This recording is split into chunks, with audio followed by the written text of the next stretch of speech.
Damaskus. Maka beliau menyebut dirinya Damsyik, Dimashq. Ketemu dengan muridnya bernama Al-Habib.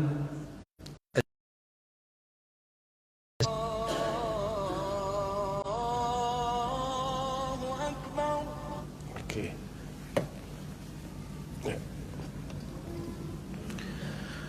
Al-Habib Muhsin bin Ahmad Al-Kaf. Beliau ini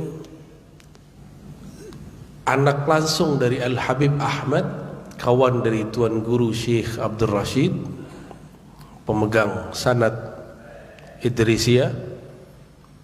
Dan Al-Habib Ahmad walid beliau ini penyusun Ratib Al-Kaf, diturunkan kepada anaknya Al-Habib Muhsin Al-Kaf, ya. Dari beliau saya mengambil sanad-sanad wirid-wirid, banyak thariqah, salah satunya thariqah As-Sanusiyah. Beliau juga punya jalur kepada Syekh Saleh Al-Ja'fari Al-Misri, itu jalur Sanusiyah. Jemaah subuh yang diberkahi Allah, jadi saya pun punya alaqah dengan thariqah ini. Sampai di Malaka ada seorang syekh thariqah Naqsyabandiyah Khalidiyah yang juga pengamal Idrisiyah, namanya Tuan Guru Syekh Abdurrahman. Beliau punya zawiyah thariqah, meminta saya untuk mensyarah salah satu solawat. Tapi seingat saya itu salawat Sidi Ahmad. Betul, ketika kita cek di kitab itu salawat nomor 7. Ya, silahkan dilihat yang nomor 7. Ada azimiyah, ya, itu standar. Alhamdulillahirabbil alamin. Dan Makassar ini salah satu pusat thariqah di Indonesia, tidak hanya Muhammadiyah, juga ada Samaniyah, Khalwatiyah, benar ya? Kita beruntung, mereka lah paku-paku alam, Qutbul Alamin. Kenapa? Karena dalam hadis ditanya oleh Rasulullah SAW, disebutkan oleh Rasulullah SAW, la taqumus sa'ah hatta la yuqalu fil ardi Allah Allah. Hadis Imam Muslim, hadisnya sahih. Tidak akan terjadi hari kiamat sehingga tidak ada lagi yang membaca mengatakan Allah Allah. Zikir Allah Allah itu hanya ahli thariqah yang mengamalkan.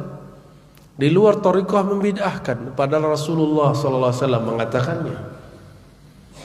Oh, ternyata ada takbirnya. Betul, takbir itu boleh, tapi al-akhzu bi zawahirun nusus, ketika tidak ada kepentingan untuk membawa kepada makna yang lain, maka zahir hadis lebih utama. Maka saya berkeyakinan di mana ada ahli thariqah, di situ ada paku-paku alam.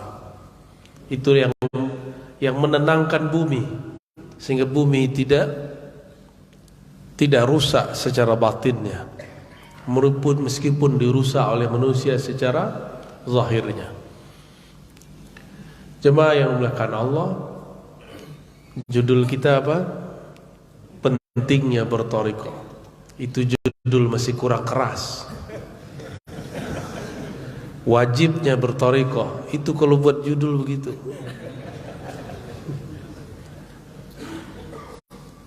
Ada satu kaidah dalam ilmu usul fikih, semua kita tahu yang belajar di pesantren.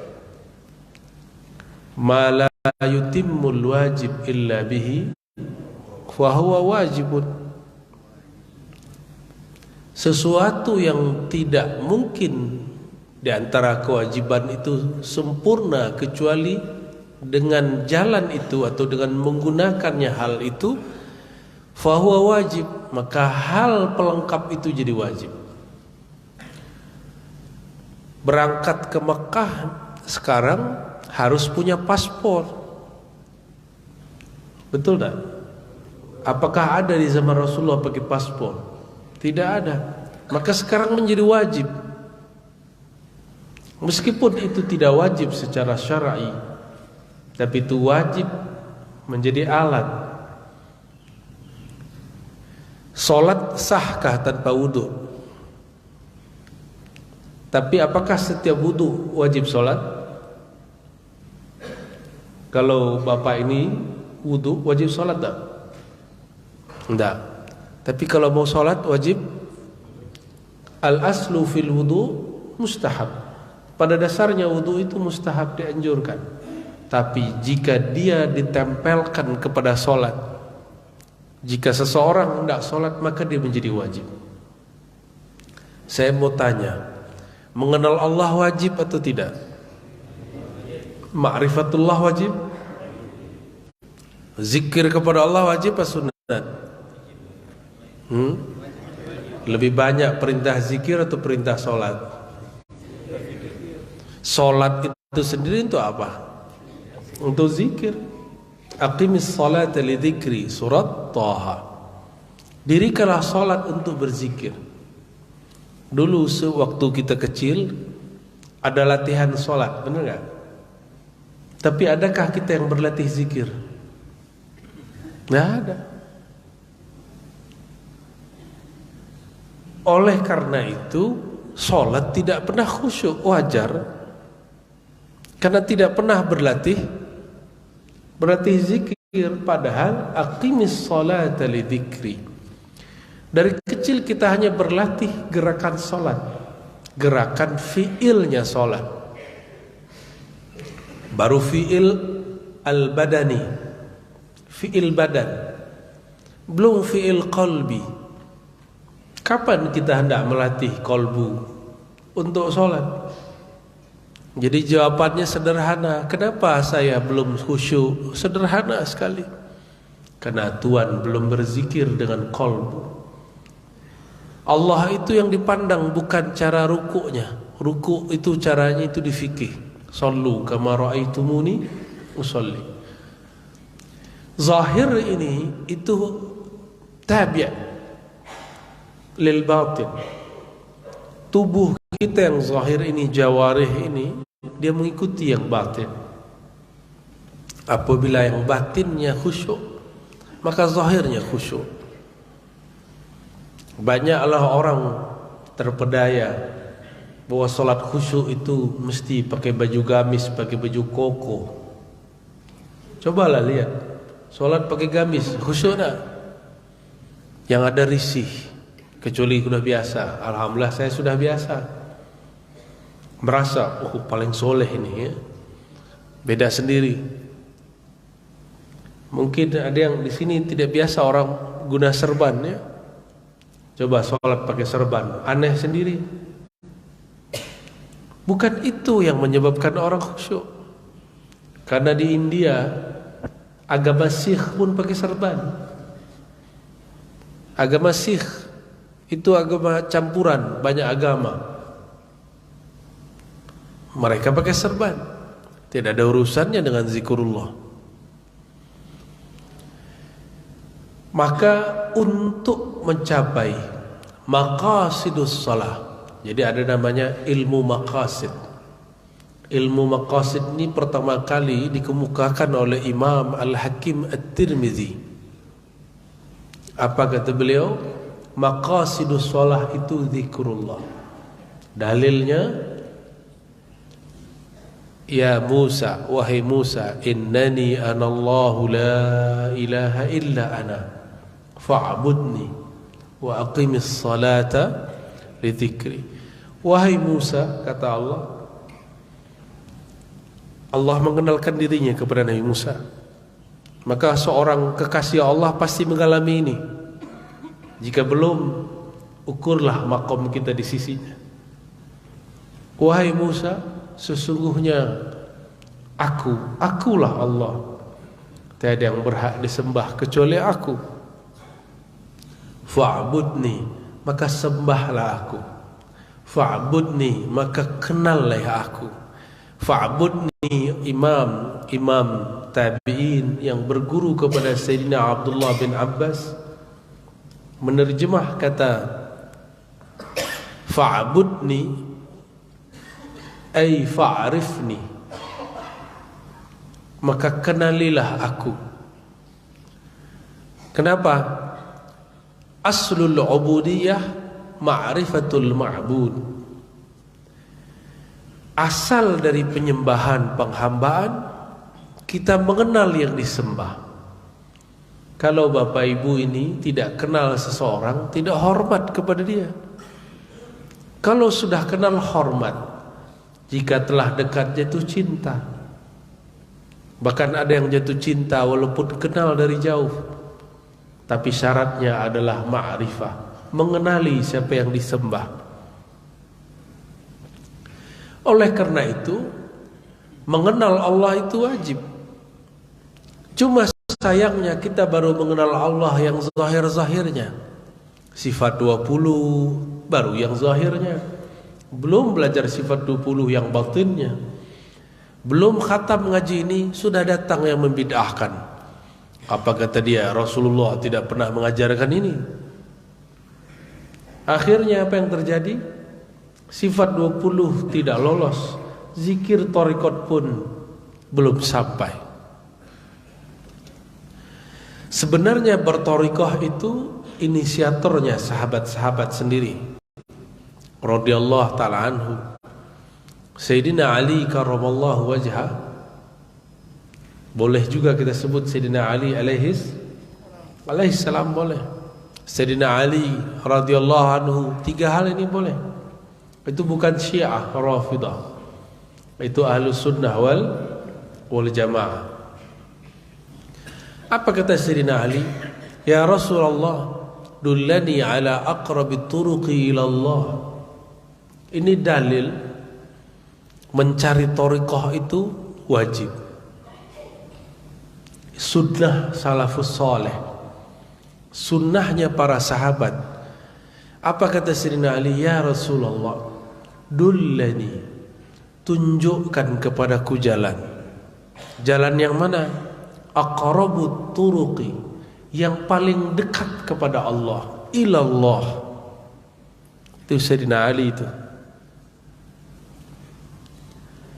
Lalu Sayyidina Rasulullah SAW menjawab, ini hadisnya panjang, kita pendek saja. Qala Rasulullah SAW, zikrullah, berzikir kepada Allah Subhanahu wa ta'ala, mengingat Allah Subhanahu wa ta'ala.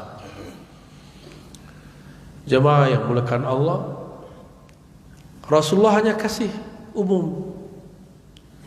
Dalam riwayat hadis-hadis musalsal inda ahli hadis dan ahli turuq sufiyah, disebutlah salah satu kaifiatnya. Itu yang disebut talqin. Apa kata Sayyidina Ali? Ya Rasulullah, kalau zikrullah aku sudah tahu, tapi tekniknya bagaimana? Maka dari hadis Imam Hakim ditanya oleh Rasulullah, hal fikum gharib, adakah orang asing? Lalu kata para sahabat, tidak wahai Rasulullah. Maka Rasulullah SAW mentalkinkan mereka baca la ilaha illallah. Nanti minta talkinnya kepada Kiai Baharuddin. Ya, ada mursyid kita di sini, ambil kepada beliau. Dibacalah oleh Rasulullah 3 kali la ilaha illallah, diikuti Sayyidina Ali 3 kali. Itu dalil talqin.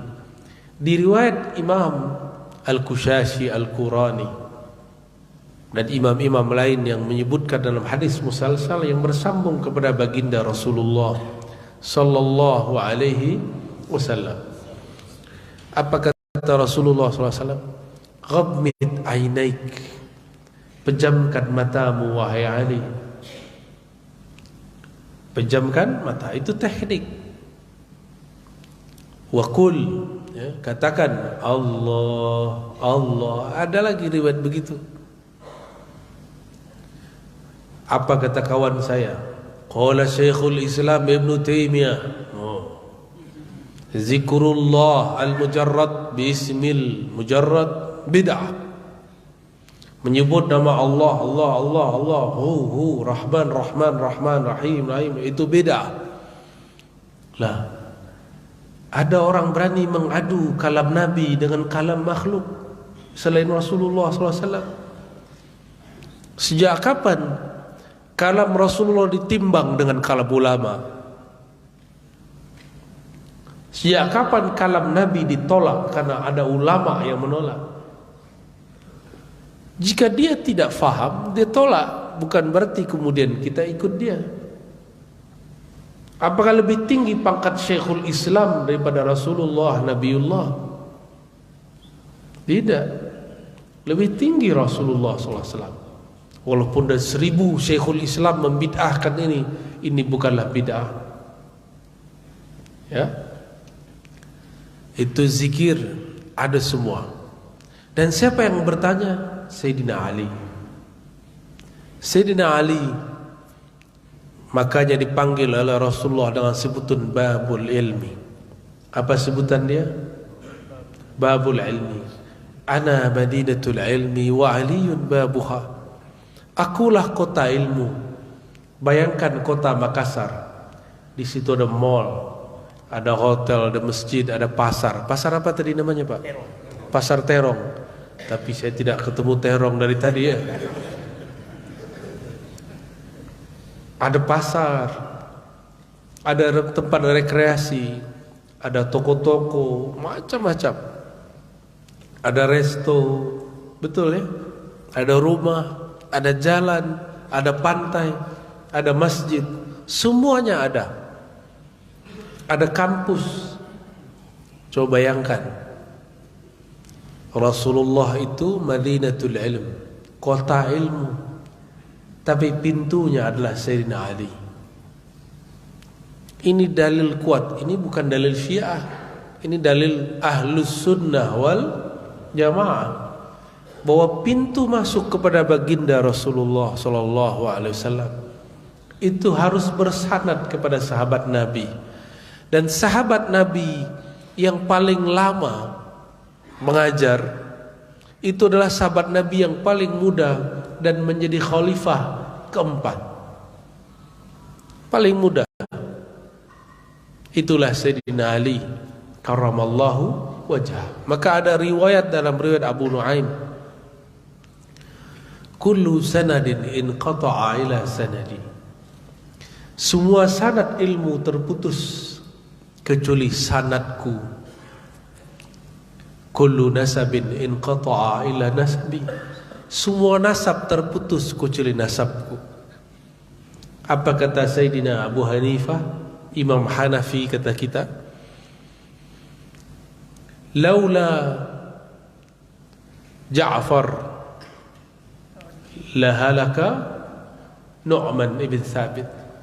Kalau bukanlah karena Ja'far, itu Ja'far as-Sadiq, anak dari Muhammad al-Baqir bin Ali Zainal Abidin bin Husain bin Ali karramallahu wajhah, lahalaka Nu'man. Tentu imam mazhab pertama yang kita masyhurkan sekarang, Imam Abu Hanifah Hanafi, apa kata beliau? Halaka Nu'man. Abu Hanifah yang bernama kecil Nu'man pasti binasa. Apa yang diajarkan Sayyidina Ja'far? Salah satunya zikir la ilaha illallah, Allah, dan salawat kepada Rasulullah sallallahu alaihi wasallam. Begitu juga kata Imam Malik. Karena berkah diajari oleh Sayyidina Ja'far.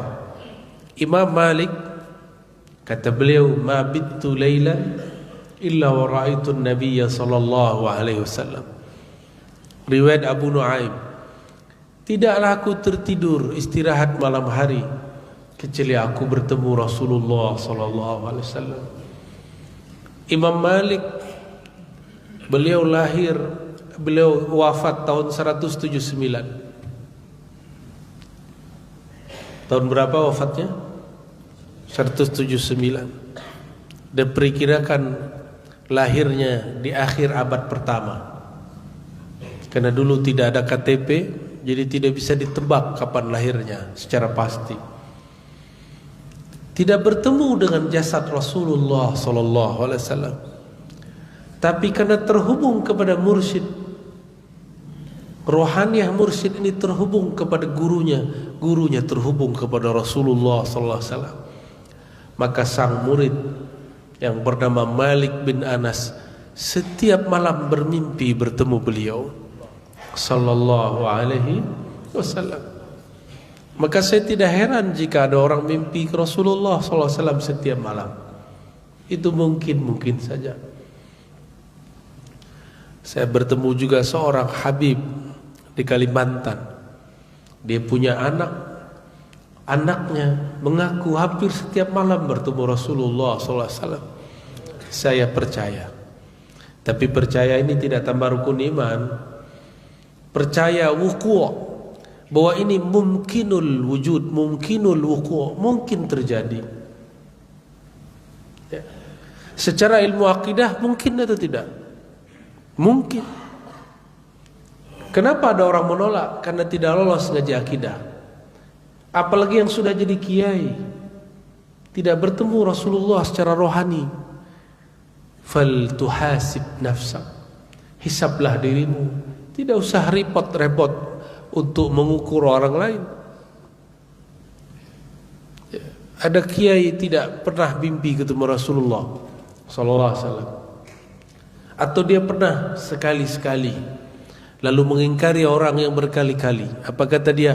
Halu. Tahu halu? Dia tidak lihat, dia tuduh orang lain halu. Itulah halu yang sebenarnya. Sungguh sayang, ya.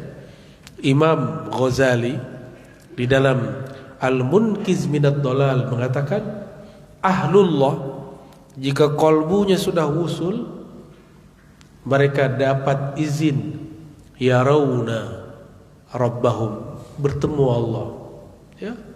Yarawna al-malaikah. Kalau di teks itu kalimatnya yarawna arwahal anbiya wal malaikah, bukan rabbahum. Mereka diizinkan melihat arwah-arwah yang sudah wafat, para nabi, para malaikat. Itu mungkin. Dalilnya adalah sahabat-sahabat Rasulullah sallallahu alaihi wasallam. Sahabat Abdullah bin Abbas 2 kali bertemu Jibril. Apakah Sayyidina Abdullah seorang nabi? Tidak. Maka liqa'u Sayyidina Jibril la yaqtadi nubuwah. Pertemuan dengan Sayyidina Jibril bukan berarti nabi. Apakah Sayyidina Jibril tidak turun lagi? Masih turun. Tapi turunnya tidak bawa wahyu. Wahyu sudah selesai. Jadi kalau ada orang Makassar ngaku dapat wahyu dari Sayyidina Jibril, ini orang Makassar dapat prestasi, ada nabi di Makassar, ya. Nabi keberapa itu? Di Jakarta sudah ada nabi ke-26, Ahmad Musodek. Di sini ada lagi? Hah? Ada lagi nabi ke-27. Pengalaman batin tidak membuat seseorang jadi nabi, kecuali Nabi Muhammad SAW dan nabi-nabi sebelum beliau. Jadi kalau hari ini kita mengalami sesuatu, itu bukan nabi, berarti benar Anda pengikut Nabi sallallahu alaihi wasallam.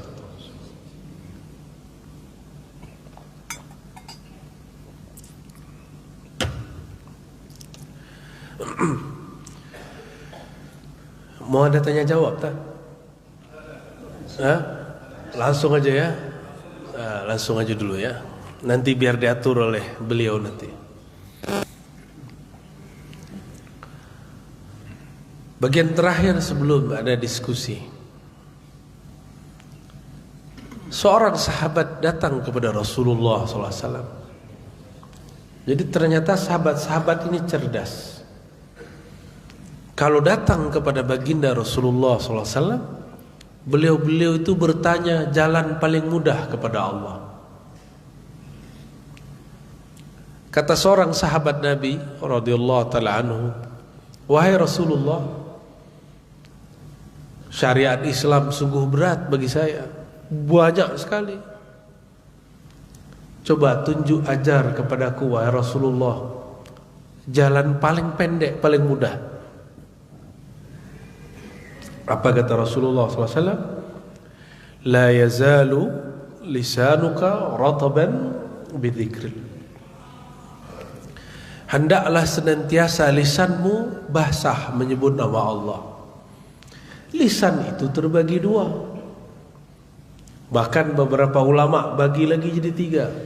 Ada lisan badan, ada lisan akal, ada lisan qalbu. Lisan badan ini dia untuk mengecap rasa dan untuk berkata-kata. Sedangkan lisan yang akal untuk mempertanyakan sesuatu. Jadi kenapa orang-orang kita kritis? Karena dia punya lisan akal. Dan yang ketiga ada lisanul qalb. Lisan qalbu. Lidah dikunci, mata dipejam, tapi di kalbu kok ada yang berbicara. Apakah dia mengatakan Allah? Dia mengatakan senang, sedih. Pernahkah kita melihat seseorang lalu kita katakan, saya suka, saya senang kepadamu, tapi lisan tidak berlafaz, tidak berkata? Pernah? Atau terlalu sering? Siapakah yang berkalam? Itu lisan qalbu. Itulah aslul lisan. Lisan yang paling asal. Apabila hendak berzikir dengan lisan ini, mulailah dengan lisan qalbu. Itulah kenapa Imam Abu Bakar Asy-Syibli, murid Imam Junaid, ketika sakaratul maut, beliau membaca dengan lisan qalbunya, lalu diterjemahkan lisan zahirnya. Allah, Allah, Allah. Kata muridnya, ya sayyidi, qul la ilaha illallah. Kata si murid ni, murid tidak sampai makomnya kepada makom gurunya. Wahai tuan syekh, jangan baca Allah Allah, baca la ilaha illallah. Apa kata Syibli? Wahai muridku, aku sudah tenggelam dalam bahar kalimah la ilaha illallah. Sekarang sudah sampai di ujungnya, yaitu Allah Allah. Muridnya merinding, tidak mampu berkata-kata.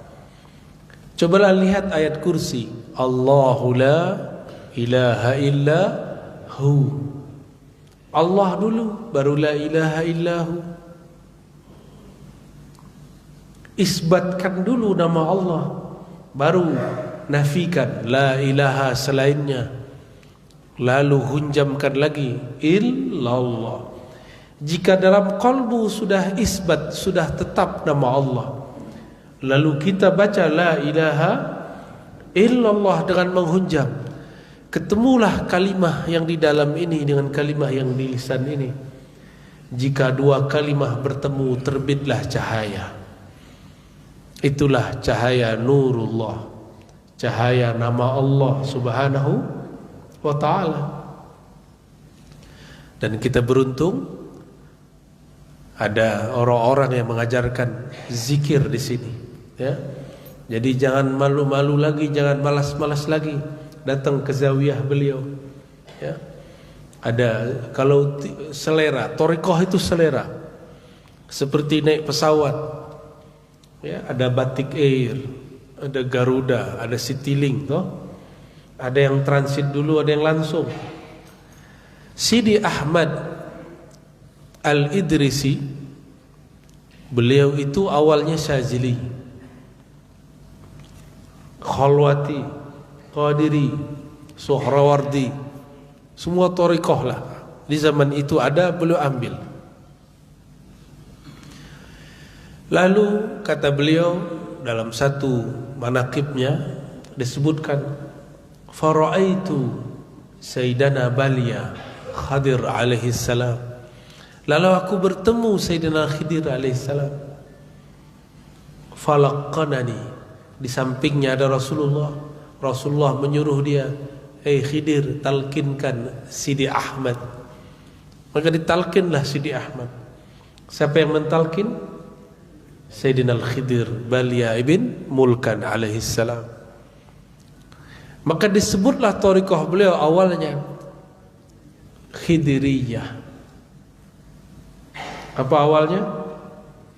Itulah awal beliau terlepas dari taklid dalam thariqah. Jadi thariqah itu juga ada taklidnya, ada ittiba'nya, lalu ada mujtahid mutlaknya. Dan Sidi Ahmad sudah sampai kepada derajat mutlak. Lalu rohaninya naik lagi. Rohaninya sudah kuat, maka diizinkan oleh Allah Subhanahu wa taala ruhaniyahnya bertemu ruhaniyah Rasulullah sallallahu alaihi wasallam. Di sampingnya ada ruhaniyah Sayyidina Khidir.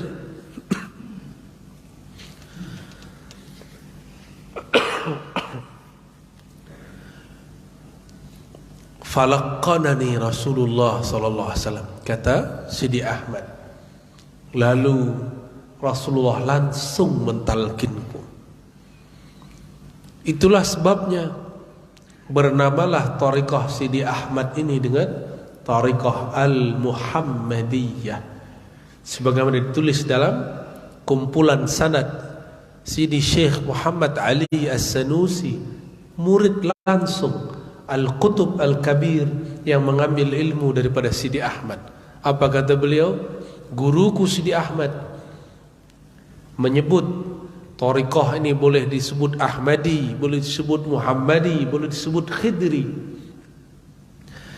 Tahun lalu ketika saya mendeklarasikan itu di hadapan jamaah, rekamannya dipotong-potong oleh orang thariqah juga, yang kemudian tidak percaya bahwa itu ada. Apa kata saya dulu? Saya meleburkan semua thariqah saya kepada Al-Muhammadi. Al-Muhammadi berarti ruhnya bersambung kepada Rasulullah sallallahu alaihi wasallam. Sidi Syekh Muhammad bin Abdul Karim Saman yang lebih awal sedikit daripada Sidi Ahmad pun juga sama, tidak menyebut thariqahnya Samaniyah, menyebut thariqahnya apa? At-Thariqah Al-Muhammadiyah, karena rohaninya Rasulullah SAW langsung. Jadi kapan kita boleh menyebut diri kita Muhammadiyah secara mutlak, secara thariqah Al-Muhammadi? Apabila rohani sudah bertemu rohaniah Rasulullah SAW, dibimbing beliau, ditalkin beliau. Proteslah kawan kita, Ustaz, kata orang Makassar ya, Ustaz, Muhammad sudah mati. Kurang ajar juga nih orangnya. Kalau Umar hidup, kau dipenggal itu ya. Untung Sayyidina Umar sudah wafat. Tahukah kita ayat ini? Pasti sudah tahu. Wala taqulu liman yuqtalu fi sabilillahi. Janganlah engkau berkata bahwa orang yang wafat di jalan Allah itu mati. Nggak boleh, su'ul adab. Ini Allah yang melarang. Al-aslu fil amri litahrim. Pada dasarnya larangan itu haram. Kenapa hanya pada bab hukum-hukum zahir diterapkan, pada hukum batin tidak diterapkan? Ini tidak adil dalam buat merumuskan hukum. Bal ahya'un inda rabbihim. Tapi mereka hidup di sisi Allah. Yurzakun, selalu dapat rezeki. Rezekinya arwah ma'rifatullah, rezekinya badan makan, minum, duit. Tapi di sana rezeki mereka adalah asrar ma'rifat. Disebut al-faid ar-rabbani. Apa sebutannya? Al-faid ar-rabbani, limpahan rububiyah uluhiyah Allah. Itulah yang mengalir pada aulia. Kenapa kita kemudian bernisbat berthariqah kepada mereka? Supaya kita kebagian limpahan-limpahan rabbaniyah uluhiyah. Itu sebenarnya. Maka Bapak Ibu Tuhan yang dimuliakan Allah, yang wafat itu cuma tubuh Sayyidina Muhammad bin Abdullah, sedangkan ruhnya masih hidup. Jika para aulia syuhada masih hidup, kenapa ruh para anbiya tidak hidup? Apakah lebih mulia para syuhada daripada anbiya? Tidak, tentu lebih mulia para anbiya. Makom tertinggi para aulia itu makom terendah para anbiya. Wali-wali makom tertingginya apa? Itu masih setingkat di bawah nabi yang paling rendah makomnya. Maka beruntunglah orang-orang yang terhubung kepada masyaikh-masyaikh thariqah. Apakah thariqah Qadiriyah, Naqsyabandiyah, Samaniyah, mobil khusus di tempat ini Sidi Ahmad. Thariqahnya jadi pendek. Harusnya 37, 38, 40 sanad syekh melalui Sidi Ahmad cuma beberapa orang, ya. Tuan guru berapa sanad ke beliau? Ada 9, 10. Oh, 14, ya. Dan dahsyatnya Thariqat Idrisiyah itu kebanyakan khadim thariqahnya orang-orang alim, kebanyakan. Minimal alim fil qulub, ya, kalbunya. Allahumma salli wa sallim wa barik ala sayyidina Muhammad. Barangkali itu silakan jika ada muzakarah, fadhal. Kita batasi untuk 3 penanya saja karena kita terbatasi oleh waktu. Yang pertama tadi, kemudian yang kedua Pak Haji, yang ketiga Perempuan satu. perempuan di Ummahat ada 1. Ada? Oh, ada. Fadhal. Mohon di 40 poin saja. Profesor ini. Masya. Assalamualaikum warahmatullahi wabarakatuh.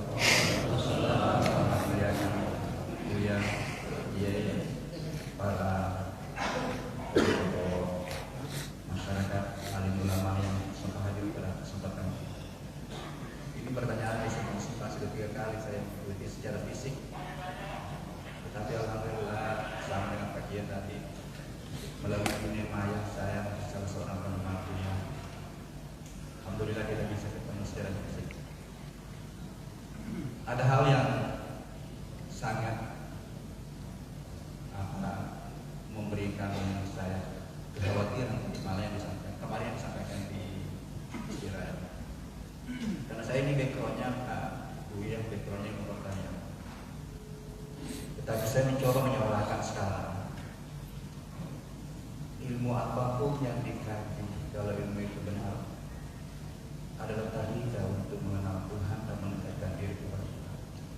Jadi saya orang pertanian, saya coba mencari Tuhan dan mengenal Tuhan melalui ilmu pertanyaan saya. Yang kedua, saya terlalu berani mungkin menyampaikan bahwa apapun ilmu kita, Al-Quran harus hadir menjadi sumber inspirasi, sumber konfirmasi, dan sumber integrasi dari sumber ilmu. Apakah mungkin analog tadi yang disampaikan, karena saya coba saudarakan bahwa kehebatan manusia ketika dia memiliki 3 kesadaran.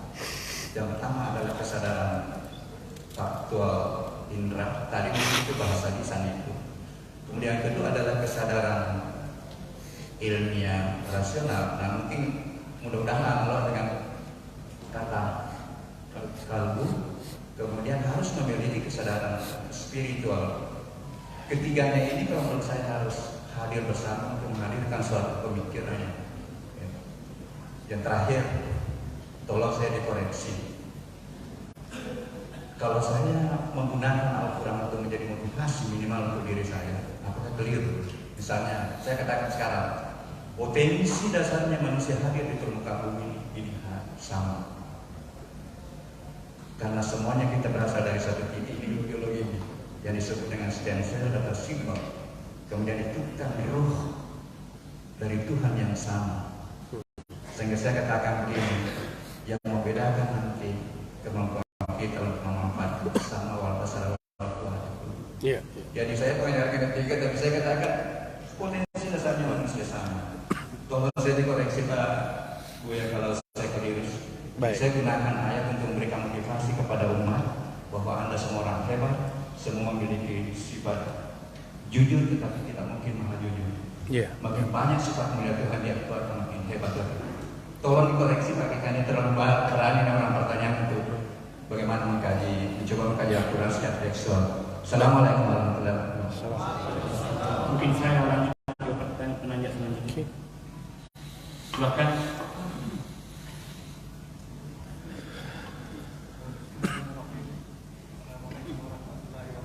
Assalamualaikum. Termasuk penggemar. Siapa? Ya, Nama saya Burhan Uli. Kalau di nama orang Burhan. Ya. Pertanyaan saya langsung saja ke Ustaz. Soal haikal marifat ya, yang selalu saya ke Ustaz. Ini pengamalannya sembarang waktu atau tertentu. Oke. Yang kedua, Pak Ustaz selalu mengamalkan bahwa Al-Fatihah satu nafas. Ya, saya sudah lama terapkan, jalankan. Terus ketemu dengan Pak Ustaz, satu nafas Al-Fatihah begitu takbir sampai amin satu nafas. Saya sudah jalankan sudah lama Pak Ustaz. Tapi yang saya mau tanyakan, apakah satu nafas ini langsung kepada Baitullah ataukah kita tersebar ke 7 anggota tubuh, mulai dari kaki, rahmatan lil alamin, rabbani, rahmani, idofi, ruhul kudus, rohani dan jasmani. Mohon penjelasan Pak Ustaz. Kalau soal tadi Pak Ustaz bahwa kalbu itu kalau saya sudah mau tidur Pak Ustaz, jalan sendiri itu asal husna sampai kepada as-salatu khairun min an-nawm, sampai kepada salawat baru tidur. Tertidur sendiri Pak Ustaz. Terima kasih. Assalamualaikum warahmatullahi wabarakatuh. luar biasa ini. Yang terakhir, ya, mewakili saja ya. Oke, assalamualaikum warahmatullahi wabarakatuh. Nama Halimah Madali dari alumni Pondok Pesantren An-Nahda, Makassar. Pertanyaan saya, kalau dari kaum perempuan kan Ustaz, di saat kita haid atau lagi tidak salah, dalam fikih itu kita dalam keadaan kotor ya. Ada hadis yang mengatakan bahwa jauhilah wanita yang dalam keadaan haid. Yang menjadi pertanyaan saya, kalau dari segi batiniah, betul-betul pada saat wanita itu haid, memang terasa jauh dari Sang Pencipta, karena kita sudah tidak salah, kita tidak mengaji. Jadi pertanyaan saya, zikir-zikir apa yang bisa dilaksanakan oleh kaum wanita pada saat haid supaya batiniahnya tetap merasa dekat sama Allah. Wassalamualaikum warahmatullahi wabarakatuh. Assalamualaikum.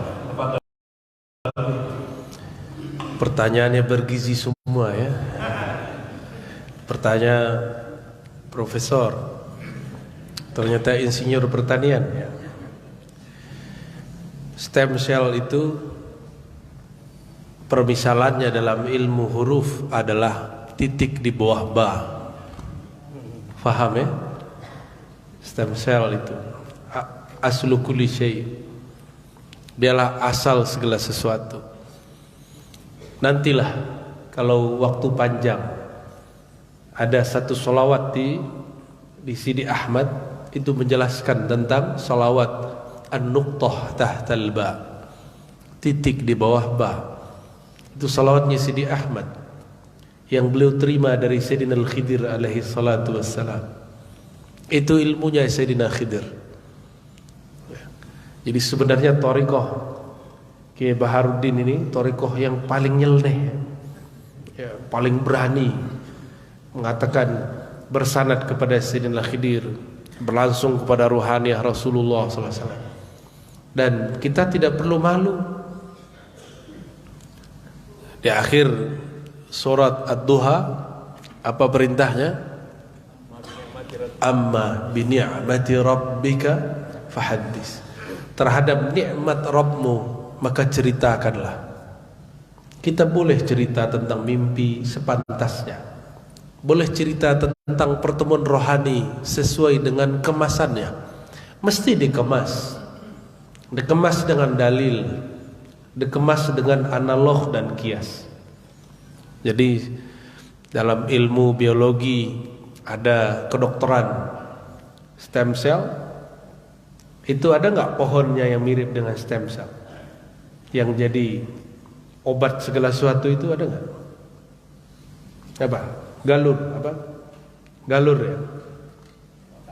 Ya, tanamannya ada. Atau seperti habbatus sauda barangkali.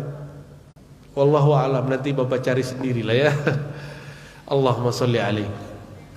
Dan betul, kita mesti punya kecerdasan 3 sekaligus. Tapi pertanyaannya, kalau Pak Prof jadi profesor di kampus, ada kampusnya. Untuk mencerdaskan ruhani, mana kampusnya? Siapa rektornya? Siapa dekannya? Siapa dosennya? Itulah thariqah. Di Indonesia banyak UIN, banyak IAIN. Tapi yang dikejar bukan kampusnya, bukan bangunannya. Siapa guru besarnya, siapa doktornya, siapa kiai di situ. Pesantren banyak, kitabnya sama. Yang berlainan adalah kitab, bukan. Yang berlain adalah mursyidnya siapa. Ya. Jadi carilah yang sesuai dengan panduan rohani kita. Mesti oleh karena itu wajib berthariqah. Kenapa? Sekolah Bapak Ibu nanti nggak ditanya. Itu gelar-gelar saya itu buang aja lah, itu nggak usah dipakai juga. Malu saya dibaca-baca gini tuh. Langsung saja Ar-Razi nggak apa-apa, nggak dibawa. Kalaupun ditulis cuma sampai di batu nisan, nggak berlaku di dalam kubur. Maka mesti cari gelar di alam kubur. Gelar-gelar ma'rifat Allah yang kasih. Itulah yang disebut oleh Sidi Syekh Abdul Qadir Jilani, yang selalu dikutip dan dinukil oleh Sidi Ahmad. Apa kata beliau dalam kitab Ghunyah? Seorang murid jika dia mujahadah, maka dia menjadi murad. Maka ada namanya isim murad, ada isim murid. Nama murad. Nama murad ini Allah lah yang kasih tahu.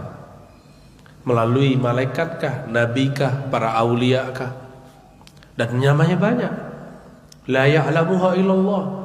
Saking banyaknya hanya Allah yang tahu berapa banyak namanya.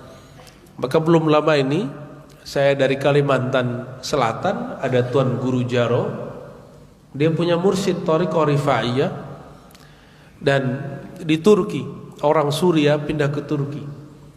Kita video call, itu mursyidnya menunjukkan ada nama-nama sekitar 100 nama Sidi Ahmad Ar-Rifai yang tertulis di kitab, lalu dibuatkan kaligrafi besar.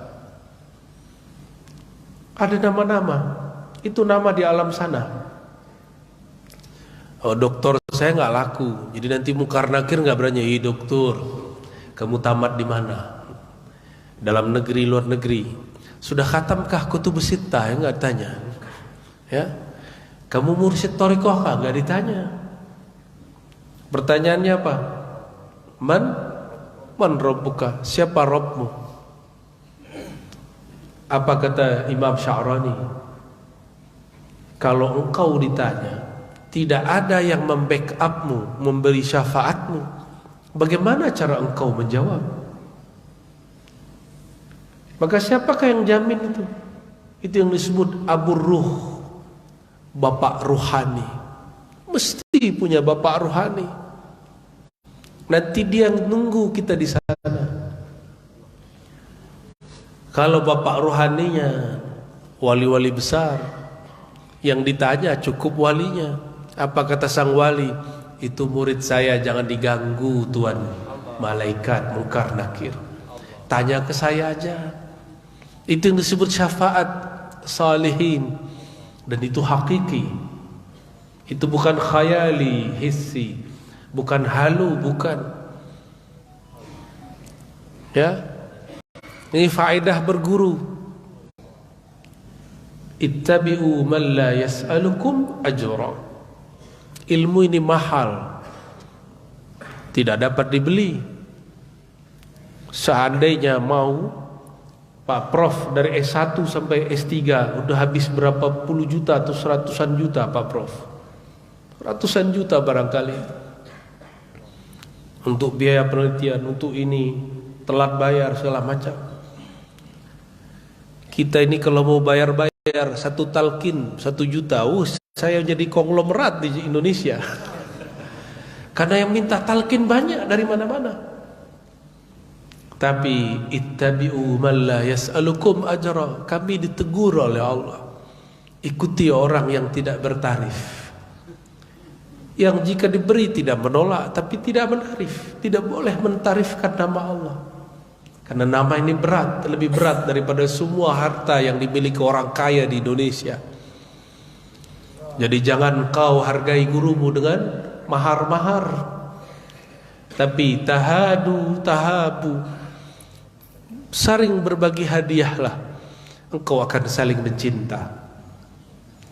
Ya, guru memberi hadiah ilmu, kita beri hadiah beliau fasilitas. Seperti itu sikap berguru. Bahagiakan dia di dunia, dan tidak akan berkata, ya Rob, dia telah menyokongku mengajarkan namamu, dia telah membantuku mengenalkan engkau kepada makhluk Allah. Itu murid-murid pejuang akan didahulukan oleh gurunya. Jadi harus punya guru. Oh, saya bisa sendiri, coba aja bisa sendiri. Ya, saya sudah ketemu orang 70 tahun umurnya, katanya alim baca kitab, sampai hatta al-yaum ma ya'rif kaifa yadhkurullah. Sampai sekarang dia nggak tahu cara zikir yang sebenarnya. Karena lisan ini akan keluh. Orang stroke bisa nggak baca nama Allah? Ya, nggak bisa. Nggak bisa. Nunggu stroke, nunggu badan ini lemah sebelah atau lemah semua. Jangan ditunggu lagi.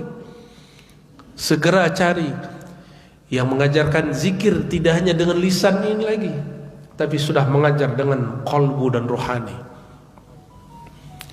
Seandainya nanti nasib sebagian bapak-bapak ini separuh badannya lemah, tapi qalbunya tidak lemah, ya, jadi nggak usah khawatir. Dunia memang seperti ini. Di dunia ada bapak jasmani, maka di sana harus ada bapak ruhani. Bapak jasmani yang tanggung hidup kita di dunia, bapak rohani yang tanggung hidup kita di akhirat. Dan hakikat bapak rohani adalah Sayyidul Anbiya, Sayyidina Muhammad sallallahu alaihi wasallam. Nomor 2 tadi apa? Tentang haikal ma'arif. Oh, haikal ma'arif. Kapan bacanya, ya? Ya, haikal ma'rifat, ma'arif sama. Haikal ma'arif jamak dari ma'rifat. Itu adalah ringkasan dari ilmu-ilmu ma'rifat dari ratusan kitab. Dari ratusan kitab muncullah 4 lafaz. Ternyata mudah ngaji ma'rifat. Ya. Usul ma'rifat, pokok ma'rifat pertama, ma'rifatullahil ahad. Ahadatullah. Apa dalilnya? Qul huwallahu ahad. Ini penjelasan dalil. Yang kedua, Ahmad ruhullah. Fa idza sawaituhu nafakhtu fihi min ruhi. Begitu di banyak surat Shad dan lain-lainnya. Apabila aku telah sempurnakan jasadnya manusia, aku tiupkan min ruhi, min sebagian ibtidai dari ruhi, rohku. Kalau belajar ilmu haikal ma'arif, rohku di situ bukan berarti zatku. Rohku ismuhu Ahmad, namanya Ahmad. Maka semua ruh kita adalah pancaran dari ruh Ahmad. Lalu Muhammad Habibullah, Muhammad Nurullah. Ruh itu dibungkuslah dengan wadah namanya cahaya, namanya Nur Muhammad sallallahu alaihi wasallam. Dalilnya banyak. Allahu nurus samawati wal ard, mathalu nurihi kamishkatin fiha misbah. Sudah kita syarah kemarin pagi di Masjid Raya, ya. Tapi semoga suaranya tidak jelas, karena itu ilmu amsal, agak rumit kalau didengarkan rekamannya, mesti hadir langsung, ya. Karena di dalamnya ada tafsir amsal dan tafsir isyari. Lalu yang terakhir, Nabi SAW mengatakan bahwa nanti di akhir zaman akan muncul Al-Mahdi. Siapakah dia? Min waladi Fatimah. Dia keturunan zuriat Nabi SAW dari jalur Fatimah.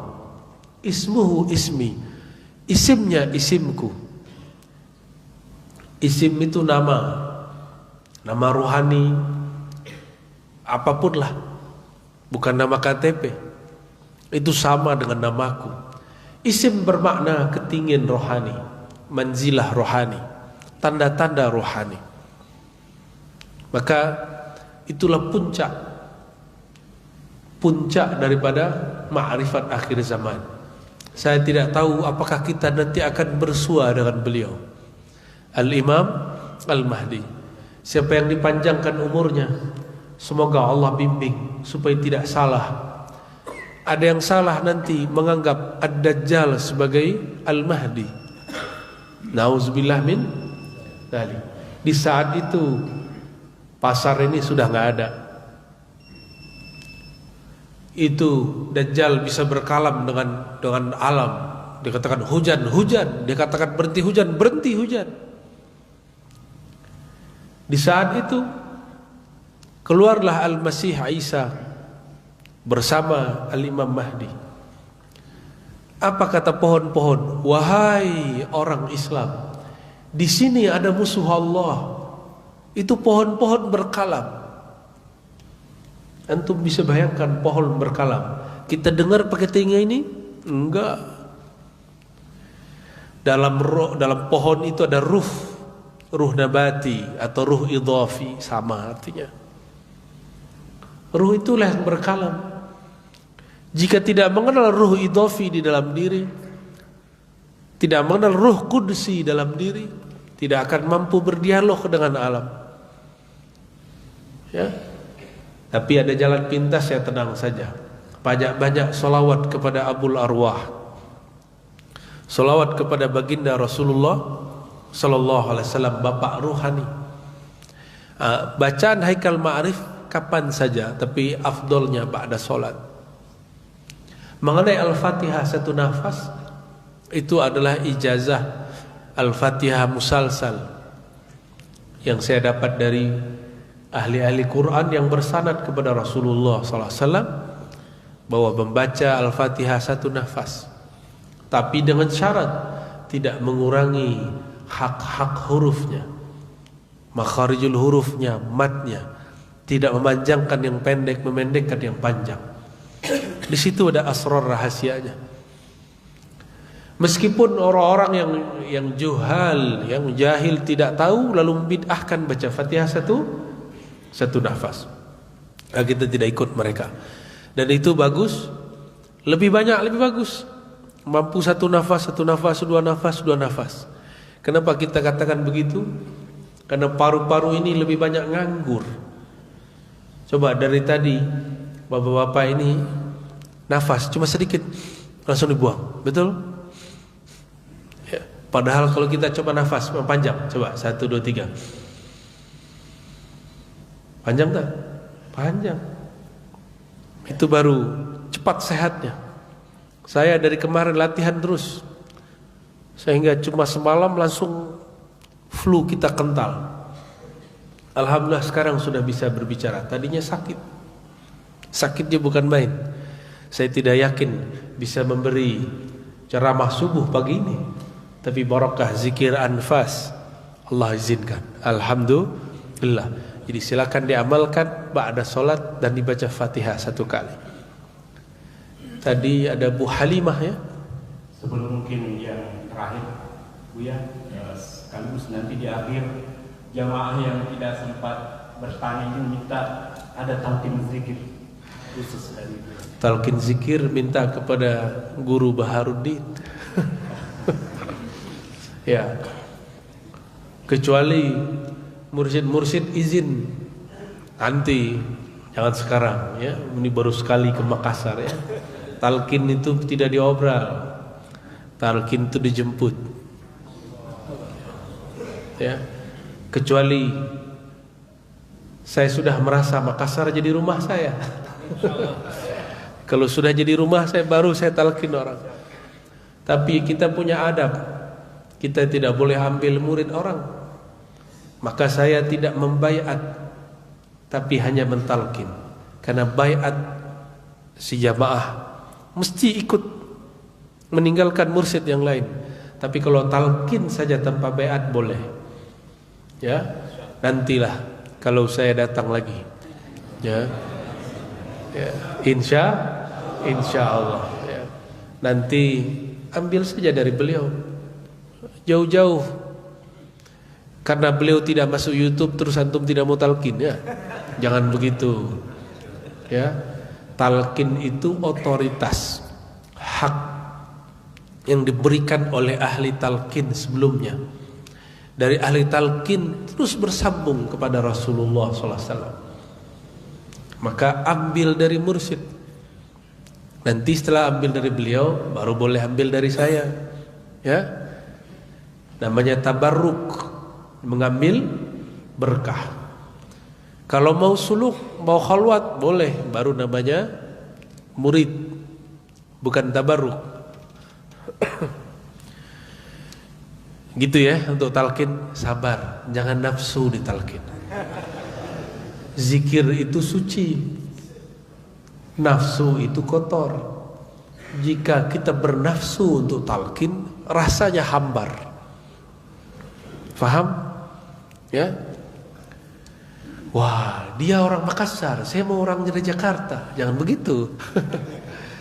Sama saja. Yang penting terhubung kepada Rasulullah Sallallahu Alaihi Wasallam. Pertanyaan tadi dari Bu Halimah ya, ternyata santri juga, alumni pesantren An-Nahdhah ya. Saya jawab dengan riwayat hadis Nabi. Abu Hurairah dan Abu Sa'id Al-Khudri sedang junub. Orang dulu junub jalan-jalan, belum mandi karena air sulit. Ketika jalan-jalan, ketemu baginda Rasulullah Sallallahu Alaihi Wasallam. Rasulullah biasa, tangannya dahulu. Nah, ini Rasulullah. Kalau kita kan enggak, dia siapa? Beda faham sedikit, cuma karena masalah jingkrang tidak jingkrang sudah tidak assalamualaikum.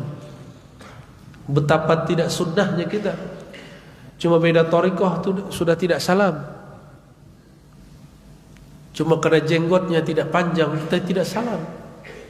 Cuma karena dia baca Sayyidina kita tidak salam. Mana sunnah nabimu? Nabiuna Muhammad sallallahu alaihi wasallam ketika keluar bertemu tidak tanya dulu kamu salafi atau wahabi, kamu jemaah tabligh atau thariqah, enggak tanya dulu. Enggak ada, karena dulu belum ada itu. Nabi langsung tangannya baca salam lalu tangannya dikeluarkan. Apa kata Abu Hurairah? Di kejadian yang kedua Abu Sa'id Al-Khudri, wahai Rasulullah, aku sedang junub, gak mau salaman. Apa kata baginda Rasulullah SAW? Yang junub kan bukan tanganmu, maksudnya yang kotor bukan tanganmu. Akhirnya dia keluarkan tangannya. Tapi di riwayat yang lain ada sahabat tidak mau keluarkan tangannya karena Rasulullah suci, tidak pantas disentuh oleh orang yang sedang belum suci. Maka boleh saya jawab juga, Bu Halimah ya, yang kotor kan bukan kolbu. Apakah kolbu pernah haid? Adakah kolbu haid? Tidak ada. Ruh saya, ruh kita tidak laki, tidak perempuan. Kenapa? Dia adalah asalnya cahaya. Dia ruh itu di atasnya malaikat. Malaikat itu nur. Malaikat itu juga punya ruh yang sama dengan kita. Tubuh malaikat tubuh cahaya. Tubuh kita tubuh turabi, tini, tanah. Yang haid itu tubuh tanah. Sedangkan rohani tidak pernah haid. Jadi adakah zikir selama haid? Ada. Zikir-zikir selain Quran, sholawat kah, lafaz-lafaz zikir maksurat kah, dan yang paling penting zikir khafi, zikir qalbu. Maka pelajari zikir qalbu. Zikir qalbu tidak dipelajari di pesantren, tidak ada juga di UIN YIN. Coba tanya orang UIN YIN, nggak ada zikir qalbu. Walaupun doktornya 10 kali tidak akan dapat zikir qalbu. Ya, zikir qalbu mesti belajar kepada doktor rohani, ahli zikir. Pada kali itu sudah 6:30. Ya, semoga bermanfaat. Semoga yang hadir diberkahi Allah SWT. Ya, doakan kami istiqamah di jalan Allah SWT. Allah zinni wa likulli niyatin salihah. Al-Fatihah. Demikian luar biasa, sesungguhnya kami semua masih mengingat, tapi karena waktu kita sangat terbatas, Buya akan ada acara lagi, jadi kita cukupkan sampai di sini. Mungkin kita meminta Buya untuk berdoa. Silakan dulu. Baik, mari kita baca syahadat. Asyhadu an la ilaha illallah wa asyhadu anna Muhammadar Rasulullah. Ulangi. Asyhadu an la ilaha illallah. Ikuti maknanya. Ya Allah, aku bersaksi diriku, tubuhku adalah ciptaan Engkau. Wa asyhadu anna Muhammadar Rasulullah.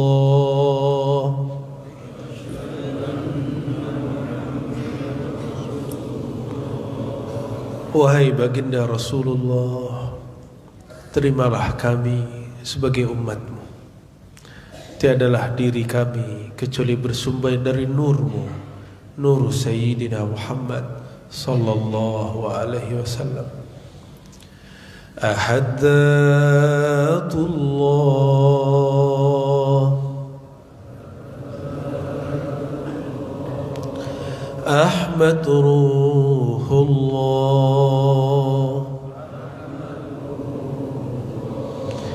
Muhammad Habibullah,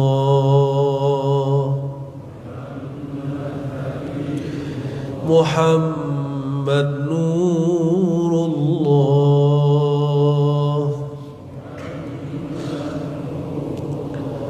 Al-Mahdi Khalifatullah, Ya Allah, Ya Ahad, Ya Allah, Ya Ahad, Ya Allah. Pegang dadanya, pegang dadanya. Ya Allah, Ya Allah.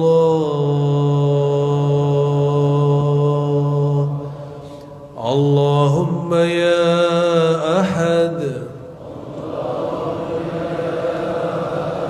salli ala Ahmad. Allahumma ya ahad, salli ala Muhammad. اللهم يا أحد صل على المهدي خليفتك يا الله يا الله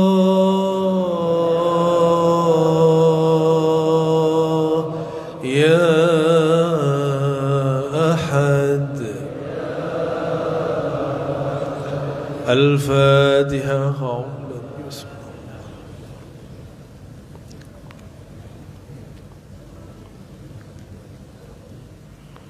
اللهم يا رحمن يا رحيم يا كريم يا عظيم صل على من كان خلقه عظيم. اللهم ya Allah yang maha agung, sampaikanlah salam cinta kami kepada Nabi agung, Nabi yang akhlaknya agung, yang sifatnya penuh dengan keagungan, sahibul jamal, yang mana indahnya lebih indah dari alam semesta, Sayyidina Muhammad sallallahu alaihi wasallam. Allahumma ya Allah, sampaikan salam dari ruh kami kepada ruh Nabi Muhammad sallallahu alaihi wasallam. Sampaikan salam dari kolbu kami kepada kolbu Rasulullah sallallahu alaihi wasallam. Sampaikan salam dari akal kami kepada akal Rasulullah sallallahu alaihi wasallam. Sampaikan salam kami, salam dari jasad kami kepada jasad mulia baginda Rasulullah sallallahu alaihi wasallam. Ya Allah ya Ahad, hanya Engkaulah yang Maha Esa. Hembuskanlah ya Allah rahmat-Mu kepada Sayyidina Ahmad. Limpahkan cahayamu kepada Sayyidina Muhammad, dan sempurnakan ruhani kami dengan Al-Mahdi Khalifatuka ya Allah ya Ahad. Allahumma ya Allah ya Muqallibal Qulub, ya Allah, kolbu kami selalu goyang, hati kami selalu berubah-ubah, diri kami sulit istiqamah. Hanya Engkaulah ya Allah yang menetapkan kolbu kami.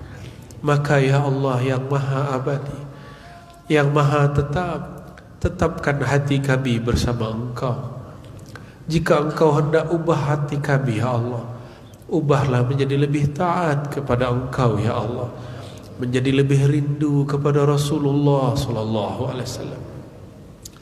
Allahumma ya Ghaffar ya Ghaffar ya Ghafur, ya Ghaffar ighfir zawahirana, ya Ghafur ighfir bawatinana. Ya Allah, ampunilah dosa kami yang zahir, yang tampak pada mata, telinga, kaki, tangan, kemaluan kami. Ampuni juga ya Allah dosa yang tersembunyi di dalam dada kami, dosa busuk hati kami, dosa iri dengki kami, dosa kami yang suka marah, suka emosi, dosa kami yang masih kurang baik kepada keluarga kami, yang masih kurang ihsan, kurang berbakti kepada orang tua kami, yang masih kurang baik mendidik anak-anak kami, yang masih belum baik kepada tetangga-tetangga kami. Ampunkan dosa-dosa kami ya Allah. Terlebih ya Allah, ada dosa kesombongan di dalam batin kami. Ampunkan dosa merasa lebih alim daripada orang lain, dosa merasa lebih suci daripada orang di samping. Allahumma ya Allah, ya man huwa alimu bidhatis sudur, wahai yang mengetahui semua aib kami, ustur auratina bisitrikal jamal, tutuplah ya Allah aib-aib kami dengan keindahan sifat-sifat jamaliyah-Mu. Allahumma ya Allah, betapa sulitnya mengatur hati kami jika Engkau tidak membimbing kami ya Allah. Betapa sulitnya mengatur hawa nafsu kami jika Engkau tidak menundukkannya ya Allah. Maka a'inna ya Rabbana ala dzikrika wa syukrika wa husni ibadatik. Pagi ini kami memohon ya Allah, di masjid tempat menyembah-Mu ya Allah, tundukkanlah batin kami, hawa nafsu kami kepada Engkau ya Allah. Allahumma ya Allah ya Nur, Ya Nur, wahai pemilik cahaya, hati kami penuh gelap ya Allah.